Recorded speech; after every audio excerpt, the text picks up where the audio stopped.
What's up, Ragin Nation? How's it going? My name is Alex Yu, and let's talk about last night. This is just the web series we're talking about Transformers last night. This is episode number 9, and in this episode, we are going to answer your questions that you've sent me about Transformers last night. You see this glass jar right here? It is actually full of your questions that you have tweeted at me using the hashtag about last night. And what I've done is that I've thrown them into this jar so I can randomly answer them for you. So I'm just going to give this jar a little bit of a twirl, and then we're going to mix up all your questions. And I'm just going to close my eyes and let's get this Q&A session started. So here we go. Okay, the first question comes from Philip Chow. Will they bring back deceased characters to fight Unicron from Cybertron? If by deceased characters you mean like Jazz or Ironhide, I don't think so. I don't think anybody that has been killed like Jazz or Ironhide or Leadfoot or Ratchet, I don't think they're coming back. I think that Hasbro, or rather Paramount, has an entire library of characters that they can choose from, and they're going to bring those characters, or rather introduce those characters into the live-action movie universe so that they can later fight Unicron several movies later into the franchise. So I don't think Ratchet, Jazz, or Ironhide, or any other character that you really connected with or just fell in love with in the previous films are really coming back. And that's really unfortunate, but when there's something bad, there's always something good to come out of it, and that is the introduction of new characters. And at the end of the day, we're getting new toys. So that'll be cool. I mean, who really wants another toy of some of the same characters we've already seen? I don't think we're getting that. Next question comes from The Gamer in Disguise. What do you think will happen to Cogman since Sir Edmund Burton was killed by Megatron? I don't think we're ever seeing Cogman ever again. I think that Cogman is completely devoted and loyal and associated with Sir Edmund Burton, and now that Sir Edmund Burton is dead, then we're not going to see the Cogman character anymore. He was serving Sir Edmund Burton, and now he no longer has to serve Sir Edmund Burton. So what is he going to do next? I really don't know. I think maybe... if they had to explain it, he's just going to be dusting the museum in the Folgen Castle, and he's really just going to keep it clean and tidy till the end of time. That's all I think that is really going to happen. Next question comes from... Okay, here we go. Let's get a good one here. This one right here. Giacchino asks, what do you think happened to Barricade and Megatron? Do you think Barricade is being saved for the B spinoff? Megatron is still alive. I don't think that kick killed Megatron. As for Barricade, once again, he just disappeared. And it's highly possible that they can... I don't want to say highly possible. I'm going to say plausible. It's plausible that Barricade and Bumblebee had a history together. As in, they have been historically arch nemesis. You know what I'm saying? They've always hated each other since the very, very beginning. And maybe Barricade is going to be an older looking police car in the 1987 Bumblebee film. It's possible. But if he does come back, that would be really, really cool. I would love to see more of Barricade, because Barricade is really underused in all of the times that he has appeared. So the most we've ever seen him do anything is the first Transformers film, and I'm sure that a lot of us would like to see some more beyond that. So I think that the 1987 Bumblebee film has a great opportunity, a great potential to bring back Barricade in a way where we can actually see his character done justice, and we can really see that rival between Bumblebee and Barricade. As for Megatron, he'll be back. This question comes from, I can't even pronounce this. Okay, LeBron James 1809. Alex, will there be Ultra Magnus in any of the films? If Optimus dies, it will ruin the movies. Do you think it will happen? Optimus is not going to die. Really, I don't think Optimus is going to die until much, much later on, okay? And even if they do have Optimus die, he's going to come back as something else. So, or rather, they're going to have another leader to replace him. But that is when we know that the audience is really getting tired of Optimus Prime.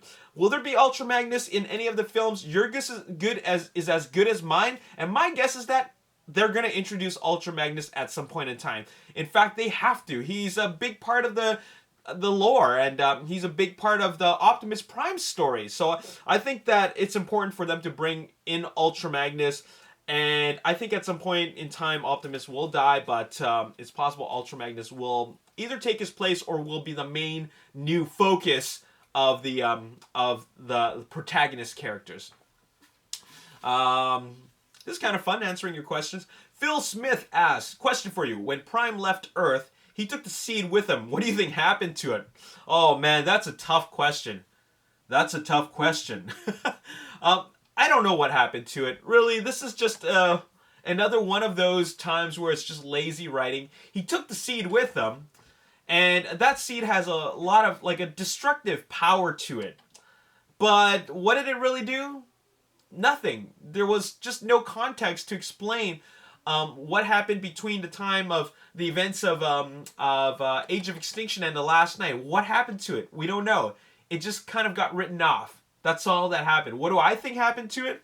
Oh man, if I had to say something in the, like, to give it a narrative, I would say that as Optimus Prime ran out of juice, like ran out of energon, he just let go of it, and then it just started floating in space. That's the only thing that I can think of. That's all totally possible. This is from Ryan Pearson. Are you happy that it is Mark Wahlberg and Michael Bay's last movie in the Transformers franchise? I would say, yes, I'm happy.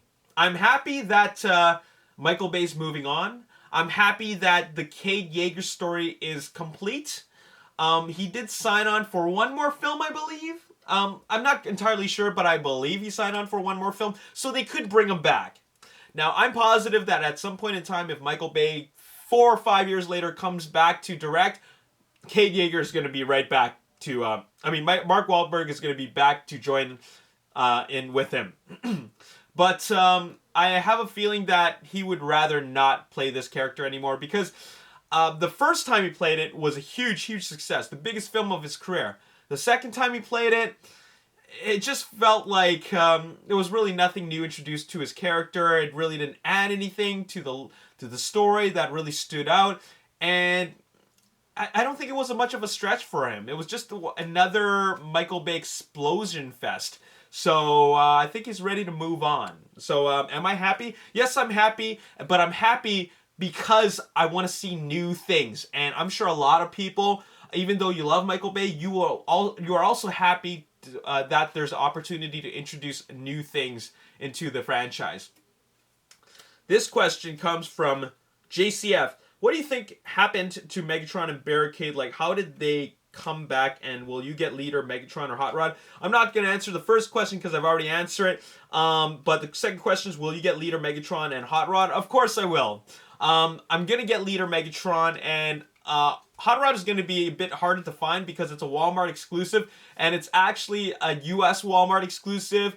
It most likely won't be available in Canada, so I actually have to either buy it online or I have to drive down to the States to pick it up. Thankfully, there's a Walmart right in Bellingham, so it's like a 20-minute to half-hour drive from the Canadian-US border. Drive right down, hit up the Walmart. Hopefully it's still there. Otherwise, I have to get it online.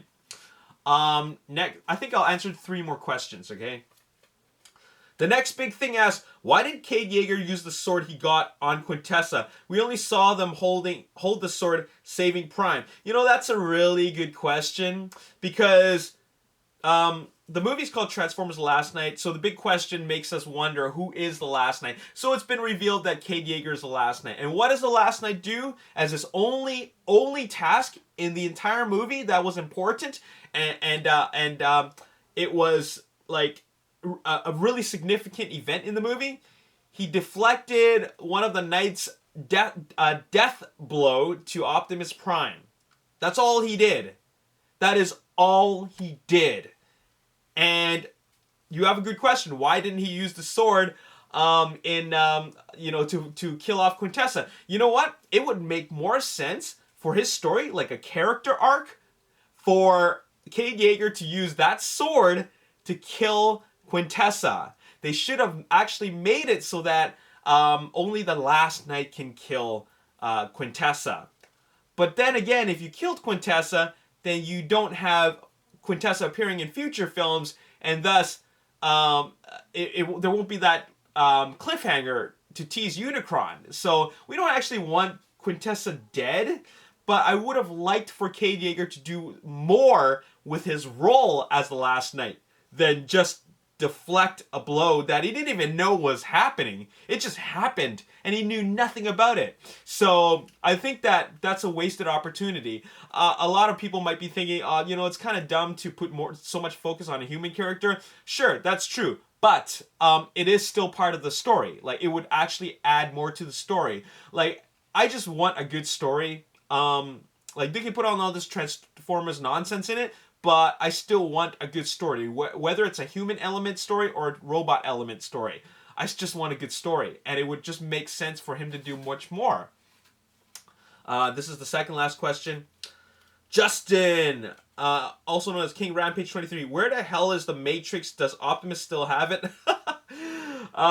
Good question. So he passed it to Sentinel in Dark of the Moon. He passed it back to Optimus. So Optimus does have it. There was no mention of the Matrix in Age of Extinction as far as I know.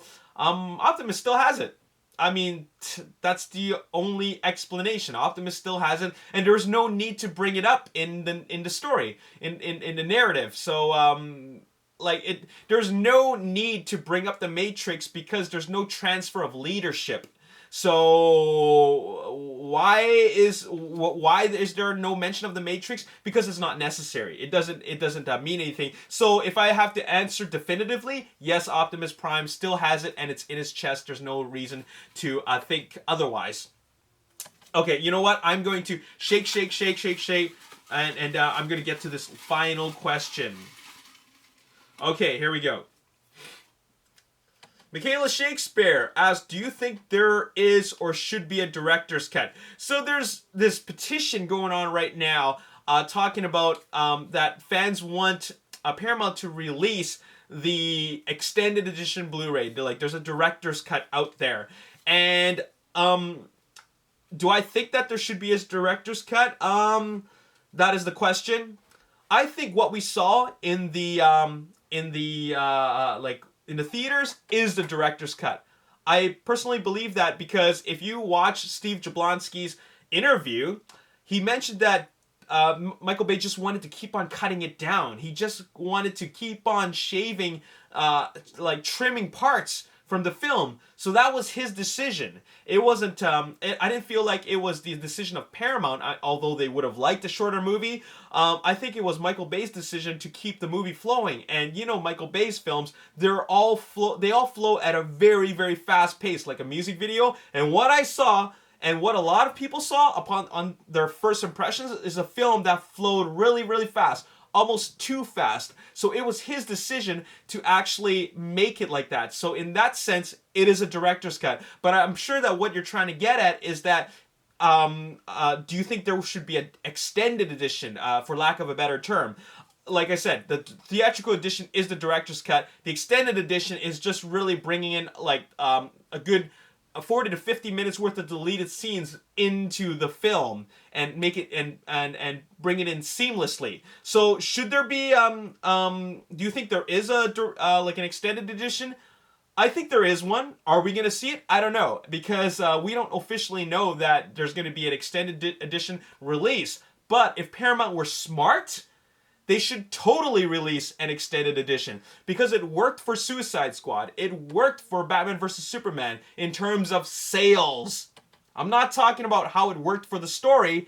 I'm talking about how it worked for sales. They need those sales. If they want to sell the Blu-ray, top it off, top the Blu-ray sales charts, they need to make an extended edition, because there are a lot of people who are done with this film. They don't want to watch it again, but if you give them the opportunity to watch something slightly different, then there's a good chance they will buy this Blu-ray just to watch those scenes. Because I know, and a lot of people know, that we would have liked to see more. The only thing is that I don't really know if there's really going to be 40 minutes worth of robot action. I actually think we're going to see 35 minutes of human stuff and only 5 minutes of robot action. That's what I personally believe, because based on what we've been shown in the theatrical cut of the film, it's just like snippets of robot action here and there.